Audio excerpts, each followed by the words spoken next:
আল্লাহ যাদের ভালোবাসেন তাদেরই কেন বেশি কষ্ট দেন? চমকপ্রদ সত্য। আপনি কি কখনো ভেবেছেন কেন আপনার জীবনেই এত পরীক্ষা? কেন বারবার কষ্ট, বারবার দুঃখ, বারবার ভাঙা? আপনি কি আল্লাহর কাছে প্রশ্ন করেছেন, ইয়া আল্লাহ, আমি কি আপনার কাছে অপছন্দনীয়? না, আজ আপনি জানবেন আপনার এই কষ্ট হয়তো শাস্তি নয়, বরং এটা হতে পারে আল্লাহর বিশেষ ভালোবাসার নিদর্শন। ১. ঈমানের পরীক্ষা। আল্লাহ তাআলা বলেন, মানুষ কি মনে করে যে আমরা ঈমান এনেছি বললেই তাদের ছেড়ে দেয়া হবে আর তাদের পরীক্ষা করা হবে না? আমি তো তাদের পূর্ববর্তীদেরকেও পরীক্ষা করেছিলাম। ফলে আল্লাহ অবশ্যই জেনে নেবেন কারা সত্যবাদী আর কারা মিথ্যাবাদী। সূরা আনকাবুত আয়াত ২-৩। ভাই, পরীক্ষা ছাড়া ঈমানের মূল্য প্রমাণ হয় না। যেমন আগুন ছাড়া সোনা খাঁটি হয় না, তেমনি কষ্ট ছাড়া ঈমান খাঁটি হয় না। ২. প্রিয় বান্দাদের বেশি পরীক্ষা। রাসূলুল্লাহ সাল্লাল্লাহু আলাইহি ওয়াসাল্লামকে একবার জিজ্ঞেস করা হল, মানব সমাজের সবচেয়ে বেশি বিপদগ্রস্ত কারা? জবাবে তিনি বলেন, নবীগণ, অতঃপর তাদের নিকটবর্তী নেককার ব্যক্তিগণ, অতঃপর তাদের নিকটবর্তীগণ। মানুষ তার দিন অনুযায়ী বিপদগ্রস্ত হয়।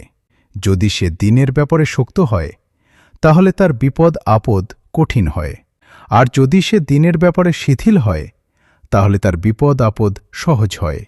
এভাবেই চলতে থাকে। একসময় সে পৃথিবীতে বিচরণ করে এমনভাবে যে তার কোনো গুনাহ থাকে না। হাদিস ইবনে মাজাহ ৪০২৩। তাহলে বুঝুন, আপনার কষ্ট মানে এই না আল্লাহ আপনাকে ছেড়ে দিয়েছেন, বরং হয়তো আল্লাহ আপনাকে বেছে নিয়েছেন। ৩. গুনাহ মাফ। রাসূল সাল্লাল্লাহু আলাইহি ওয়াসাল্লাম বলেছেন, একজন মুমিনের কোনো কষ্ট, এমনকি একটি কাঁটার খোঁচাও তার গুনাহ মাফ করে দেয়। সহিহ মুসলিম হাদিস ২৫৭৩।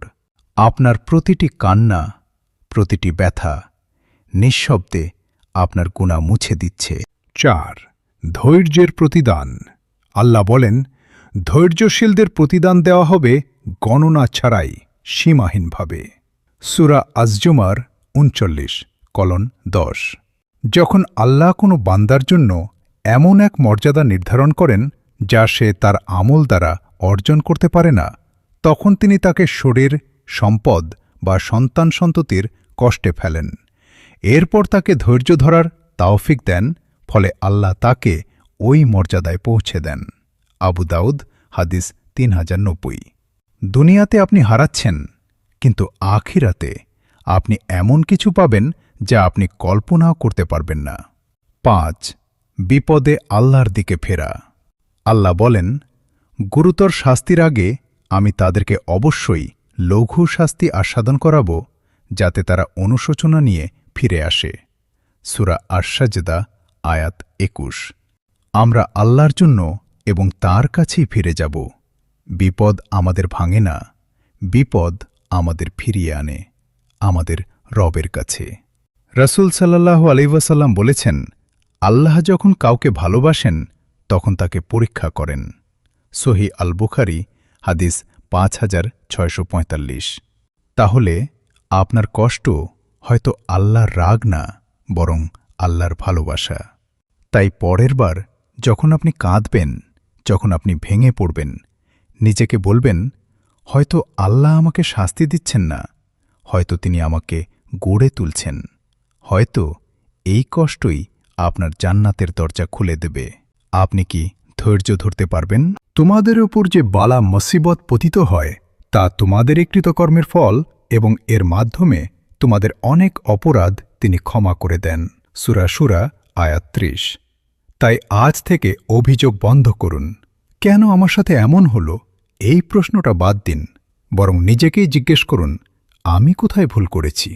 কারণ আপনার জীবনের প্রতিটি কষ্ট হয়তো শাস্তি না, হয়তো সেটাই আপনার জন্য আল্লাহর পক্ষ থেকে গোপন মাফের দরজা। আজকের কষ্ট আগামীকালের মুক্তি হতে পারে যদি আপনি বুঝে নেন আর ফিরে আসেন। সাদাকাল্লাহু আলিয়ুল আজিম। সর্বোচ্চ সুমহান আল্লাহ তাআলা সত্য বলেছেন। আসসালামু আলাইকুম রহমতুল্লাহ বরকাতু। এটা একটি ইসলামিক চ্যানেল। এখানে নিত্য নতুন ভিডিও পাবেন। ইসলামিক ভিডিও পাওয়ার জন্য চ্যানেলটি সাবস্ক্রাইব করুন এবং পাশে থাকা বেল আইকনটি বাজিয়ে দিন। ধন্যবাদ আপনাকে উৎসাহিত করার জন্য।